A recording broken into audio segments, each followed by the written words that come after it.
Hello and welcome to the reInvent Intelligence Report. This is a special series from AWS Made Easy. It is Tuesday. We wanted to talk about the Matt Garman keynote. So my name is Stephen Barr. Hey everyone, I'm Rahul Subramaniam, and what a day it's been. We have been flooded with so many new announcements, and we can't get them. We can't wait to get them, out to you, and offer a little bit of our perspective from what we've heard on the floor today. Yeah, absolutely. It has been very, very, very busy. We had the keynote just this morning. Yep. This was a 2.5 hour keynote, and it had guest appearances from Apple, from JP Morgan Chase. It was a very, very comprehensive keynote. We obviously can't summarize 2.5 hours in, we're going to miss a few things, but we want to give you the most important things, especially from a Gen AI perspective, from a cost perspective. Yeah. So what do you say we jump right into it? Yeah, why don't we do that? I'll just add a little more color to what we're trying to do over here. We didn't want to include a lot of stuff that's incremental and the history. A lot of what was discussed this morning was the history of the evolution of all the different services and all the different, interesting tools that AWS has built over the last few years. Instead, we wanted to focus on the big announcements that are worth your time to dive into, to figure out how you can leverage these new tools that AWS just announced. So we're going to focus just on a few that we picked that we believe are worth your time right now. Okay, so let's dive right in. Okay, here goes. From us and your instances. Which is why today I'm excited to also announce the next leap forward. Today we're announcing Trainium 3 coming later next year.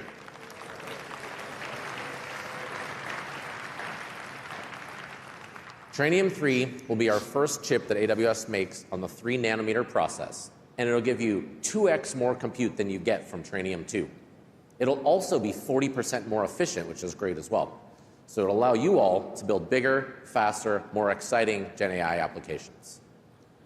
So thinking about that, when we saw Peter DeSantis yesterday and Trainium 2 felt like it was brand new, and in many respects still is, and all of a sudden Trainium 3 is now announced. How are people processing this? What is it? What's the buzz? Yeah, the buzz really is that for all of the folks who are actually building the next gen foundation models, I mean, from the likes of Anthropic to Llamas to Luma Labs and a bunch of others, and a lot of new models also coming. Amazon itself is building a whole lot of new models, and we'll talk about it in just a minute. But for all of them, being able to iterate through all of these different training exercises very, very quickly and roll out new versions of the model is very important. So the fact that we're going to have the next generation, which is going to be 2x faster, is actually a very, very big deal. Also, the fact that these clusters are now getting insanely large with hundreds of thousands of these processor units that are all part of this massive ultra cluster, I think is awesome, and I think it's being welcomed with open arms. Well, I guess that 100,000 unit Trainium 2 cluster is just old news at that point. That's so yesterday. That is so yesterday. My understanding is that they've actually used a bunch of the Trainium 2 stuff to already train the new models that they've just announced. I'd be surprised if they didn't. But yeah, I think things are moving very, very rapidly over here, and everyone is looking to see what the next big leap is going to be so that you can iterate faster and create more capable models with shorter time spans to release. Yeah. I wonder if they're going to have a mid-year reInvent just to not have the leap from one year to the other be so big. Yeah. Now, speaking of size, one of the interesting statistics that Matt brought up is that there's 130 million instances launched every day. Now, obviously, that doesn't mean new instances. There's new stopping and starting. So, but still, 130 million fresh EC2 instances every day. That was more than I thought it was going to be. So that was impressive. Yeah, that's pretty impressive. I mean, if you then multiply that by 365, that number is just insanely large. So yeah, pretty awesome that they're doing this at a scale that's just a few years ago would have seemed nearly impossible. So quite remarkable. Well, speaking about AI, one thing that we need with AI is data. And to that end, let's jump into the next announcement, which was people were very excited about this one as well. And we make this easily queryable metadata that updates in near real time. How does it work? We take all of your object metadata and store it in one of these new table buckets that we talked about. So we automatically store all of your object metadata in an iceberg table, and then you can use your favorite analytics tool to easily interact and query that data. So you can quickly learn more about your objects and find the object you're looking for. And as objects change, S3 automatically actually updates the metadata for you in minutes, so it's always up to date. So that was the launch of the S3 metadata, or the S3 table bucket class. So the idea is, what you used to have to do is maintain a separate data store. So say you put the example that Matt used is you put an image into S3. Okay, well then you can store on the side of the image the metadata, like where was it taken, and on what date was it taken, and what kind of camera. And that's like your EXIF data. And that was all have to be in parallel. And then you'd have to have parallel ingest pipelines and keep them in sync. And that was a big pain. So now we have a special S3 metadata thing that you can query, like a database you can operate on. I think this is more related to not so much the images and stuff like that, but this, I think the examples that he was specifically alluding to was the S3 tables data type, which is if you had a lot of columnar data already stored in your S3 objects, then you could use that. Historically, you would always run something like glue and glue data catalog, which was your metadata, where you ran it through an ingestion process. The glue data catalog would then say, okay, here is how your data is all structured, and then you could use Parquet to basically query it. Now that's been simplified dramatically, where if you had this particular type, type for your S3 bucket, or the table type, then you can actually have all of this metadata about how it's all organized. Within that, it's queryable, and you will then be able to just run regular SQL queries, or I think they call it Parquet queries, to get all of the data out. Yes. So there's a new command called a create table bucket. I'm looking at the Jeff Barr blog post that was launched just today as well. There's a create table bucket command in the S3 tables API call. You can create or update metadata and delete metadata. There's a lot of great documentation here. It's pretty neat. And even if you upload a video, then Bedrock will do a little summary of it, it seems like. Let's look at that. Yeah, for video inference responses stored in S3, Bedrock will annotate the content it generates with metadata that will allow you to identify the content as AI generated. Okay, video inference. So we'll get into that in a moment. But for video inference, there's you can keep track of which videos that you've created with AI. Okay. So the next one, I think, is some people are calling it the announcement of reInvent, at least so far. The announcement. So without further hype, let's put this one on stage. So I am really excited to announce Amazon Aurora DSQL.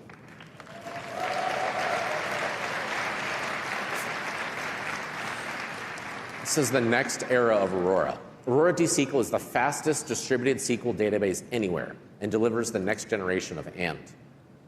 Aurora DSQL delivers virtually unlimited scale all across regions with zero infrastructure management for you and a fully serverless design that scales down to zero. Aurora DSQL delivers 5 nines of availability. It's strongly consistent. You get low latency reads and writes, and Aurora DSQL is Postgres compatible. Yeah. Okay. What do we think about that one?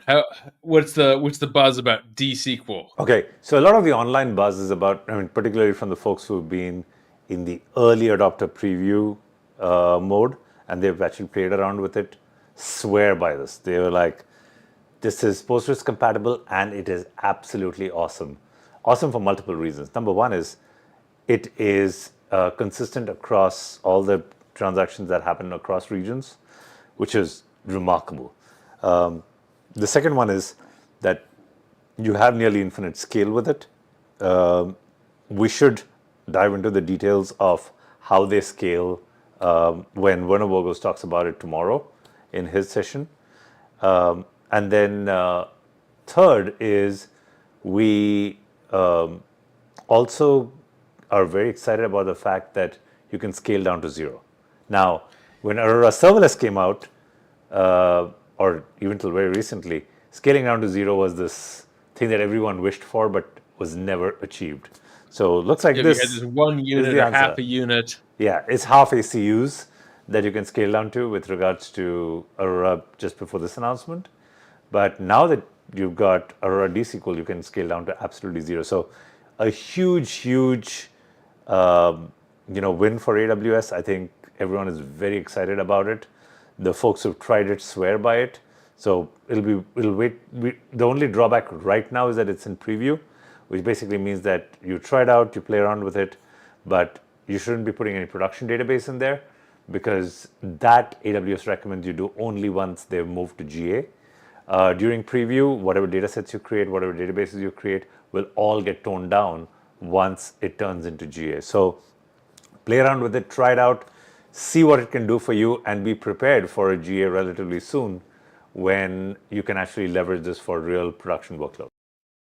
I think it's wild that you can have a personal project that has a couple of hundred rows in it that's multi-region, consistent, strongly consistent, scale to zero, and pay whatever is that just for those rows.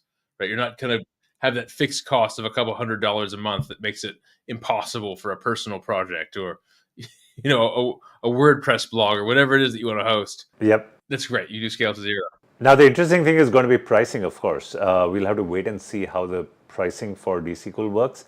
But there was a tweet that I saw from one of the AWS folks working on this particular project. They said, right now it's in preview. They will announce pricing as soon as it is GA, but they anticipate that once it is GA, it is going to be very competitive with anything else out there. And that's it. While it is in preview, it's absolutely free. So please go try it out. Please see if it fits your use case. And if it does, we will wait with, bated breath to see that it, see whether it performs in the real world exactly the same way or not. Definitely. We will. Yep, we'll check back on that. We'll definitely be doing a deep dive once we've had a chance to catch our breaths post reinvent. Very true. Okay, well, the next one. So they brought Andy Jassy on stage, and the way they introduced him was, who is the biggest user of AWS in many respects is Amazon. And so they brought Andy Jassy. He had a great speech, talked a lot about how Amazon is using generative AI, and covered lots of different interesting use cases. You can go watch the full one for that. But then he talked about, the other big buzzing announcement. So on screen. Because we keep learning the same lesson over and over and over again, which is that there is never going to be one tool to rule the world. It's not the case in databases. We've been talking about this for 10 years. People use lots of different relational databases or non-relational databases. It's not the case in analytics. I remember 6-7 years ago being on stage, and we were talking about how everybody thought that TensorFlow was going to be the one AI framework. We kept saying there are going to be a lot of them, and there were. And it turns out that PyTorch ended up being the most popular one. And the same is going to be true for models. And we see this internally. What we've noticed as we've been building all these applications is that our internal builders have been asking for all sorts of things from our teams that are building models. They want better latency. They want lower cost. They want the ability to do fine-tuning. They want the ability to better orchestrate across their different knowledge bases to be able to ground their data. They want to take lots of automated orchestrated actions, or what people call agentic behavior. They want better image and video. They want a whole bunch of things. And we share that feedback with our model provider partners, and they're very receptive, but they're busy. You guys want a lot. There's a lot to do. And so it's one of the reasons why we have continued to work on our own frontier models. And those frontier models have made a tremendous amount of progress over the last 4 to 5 months. And we figured if we were finding value out of them, you would probably find value out of them. So I'm excited to share and announce the launch of Amazon Nova, which are our new state-of-the-art foundation models that deliver frontier intelligence and industry-leading price performance. Okay, so there's a little bit of a long-winded introduction, but Amazon Nova comes out in micro, light, and pro forms, and then premiere in Q4, what they were saying. Premiere. No, Premiere sometime next year. Yeah, so these are all very exciting models. Each one has a completely different set of capabilities. I love how they illustrated a lot of these examples during the keynote. So if you get a chance, go see some examples that they were showcasing during the keynote and how they were using them internally within the Amazon shop, the shopping experience, as well as some outside of that. Some of these are multimodal in the sense that you can generate videos. Some of them are, single mode. So there are tons of very, very interesting use cases. The Amazon Nova models are really awesome. So go check them out. See whether you genuinely find them better than the existing state-of-the-art models or not. We'd love to hear your thoughts on that. Well, speaking of the modal, so the other thing that he announced for Q3 to Q4 of next year is they want to have an any-to-any model. So sound goes in, video goes out, text goes in, audio goes out, whatever it is. Something goes in, you have a picture of something and you want a movie and you want a book.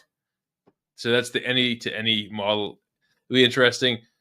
They also launched one called Nova Canvas, which is for image generation, and Nova Reel, which is for videos. Currently does 6 seconds, and they said they're working on 2-minute. Correct. 2-minute Nova Reels. Yep. So it's all very exciting. Things are moving very, very fast, and we hope to see more happen in this space. Definitely. Well, after Andy left the stage, Matt got back on and so he's switching into developer mode.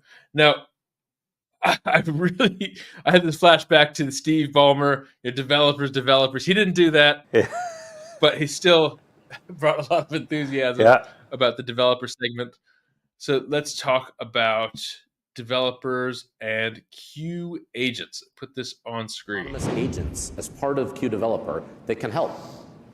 Announcing Q autonomous agents for generating unit tests, documentation, and code reviews. Q can now automatically generate end-to-end user tests. You just type in /test and Q uses advanced agents as well as knowledge of your entire project to create full test coverage for you.